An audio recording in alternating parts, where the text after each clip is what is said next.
इंदौर के कमला नेहरू प्राणी संग्रहालय से एक अच्छी खबर सामने आई। प्रदेश की धरती पर पहली बार अफ्रीकन मादा जेब्रा ने बच्चे को जन्म दिया। बता दें कि इसी साल जनवरी में जेब्रा के जोड़े को गुजरात से इंदौर लाया गया था। 6 माह के भीतर ही जू को बड़ी उपलब्धि मिली है। इंदौर का चिड़ियाघर अब प्रदेश का ऐसा पहला चिड़ियाघर बन गया है जहां अफ्रीकन जेब्रा ने शावक को जन्म दिया है। इस नई खुशी के साथ इंदौर का ये प्राणी संग्रहालय और भी अधिक आकर्षक बन गया है। सर, इंदौर प्राणी संग्रहालय में एक और खुशी की बात सामने आई है सर, क्या जेब्रा ने बच्चे को जन्म दिया? निश्चित रूप से हमारे जू के लिए एक अच्छी खबर है। एक एक्जोटिक स्पीसीज के किसी लार्ज ब्रीड में इस तरह का ब्रीडिंग हुआ है और मदर चूँकि जेब्रा की काफ़ी विजिटर्स में भी डिमांड थी और हम लोग जिस तरह इसकी केयरिंग कर रहे थे, उम्मीद थी कि कहीं ना कहीं इसका गेस्टेशन पीरियड जो चल रहा है और जो बर्थ हुआ है वो बड़ा हमारे जू के लिए एक अच्छी खुशखबरी देने वाली है।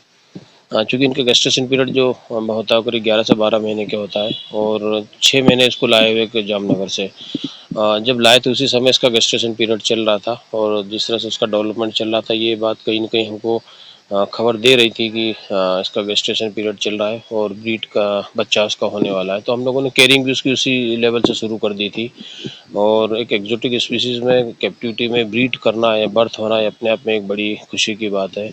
और जेब्रा जैसी स्पीसीज जिसकी विजिटर्स में भी काफ़ी डिमांड रहती है, वो खुशी को और हमारी दुगनी बढ़ा देता है, क्योंकि एनिमल एक्सचेंज प्रोग्राम में हमारे लिए बहुत बेनिफिशियल रहेगा ये। कोई और दूसरी स्पीसीज जिसकी हमारे दर्शक डिमांड करते हैं वो नई स्पीसीज लाने के लिए हमको एक्सचेंज प्रोग्राम में जहाँ भी यूज़ करना होगा उसका यूज़ कर सकते हैं। मध्य प्रदेश की बात करें तो क्या मध्य प्रदेश में इंदौर भी ऐसा जो प्राणी संग्रहालय है जहाँ पर ये जेब्रा? हाँ, ये बिल्कुल सही है कि एमपी में सिर्फ इंदौर जू है जहाँ पर हम लोगों ने ये जेब्रा जो अफ्रीकन प्रजाति जेब्रा की उसको रख रखा है और वो रखने के साथ साथ उसमें ब्रीड भी हुआ है। ये दुगनी खुशी को बढ़ाने वाली बात है।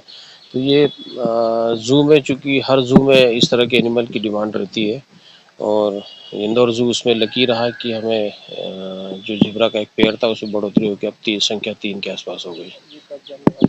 ये रात के समय करीब 12 बजे के आसपास जो मेरे स्टाफ ने मेरे को खबर दी थी कि कुछ इस तरह के सिम्टम जो एग्जिबिट कर रही थी फीमेल, उसमें लग रहा था कि कहीं ना कहीं या तो उसके दर्द होने की शिकायत जैसी होती है, वो दूसरा पर्चुरेशन भी होता है, उस समय भी इस तरह के सिम्टम आते हैं। तो गार्ड ने हमारे खबर करी थी कि सब कुछ प्रॉब्लम चल रही है।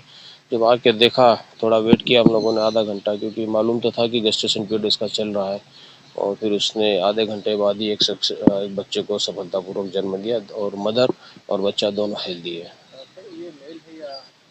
देखिए, अभी तो मदर की केयरिंग में है वो और हम लोग भी अभी इतना प्रयास नहीं किया अभी कि इसका जेंडर आइडेंटिफाई करें, क्योंकि मदर अभी केयर कर रही ज़्यादा उसके केयरिंग में है, तो उसको डिस्टर्ब करना ठीक नहीं है। जेंडर पता करना थोड़ा बाद में भी हो सकता है, इसलिए हम लोग उसको डिस्टर्ब नहीं कर रहे हैं अभी।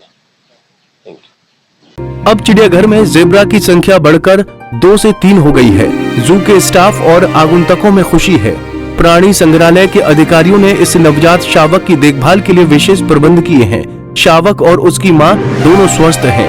जू स्टाफ को उम्मीद है कि ये पशु प्रेमी और पर्यटकों को अपनी ओर आकर्षित करेगा। पर्यटकों के लिए ये एक नई रोचकता होगी और खासकर बच्चों के लिए ये अनुभव अत्यंत रोमांचक होगा। पंजाब केसरी टीवी के लिए सचिन बेहरानी की रिपोर्ट। हमसे जुड़े रहने के लिए हमारे YouTube चैनल को सब्सक्राइब करें और नई वीडियो की नोटिफिकेशन के लिए बेल आइकॉन को दबाएं। अगर आप ये वीडियो Facebook पर देख रहे हैं तो लाइक जरूर करें और ज्यादा से ज्यादा शेयर करें। धन्यवाद।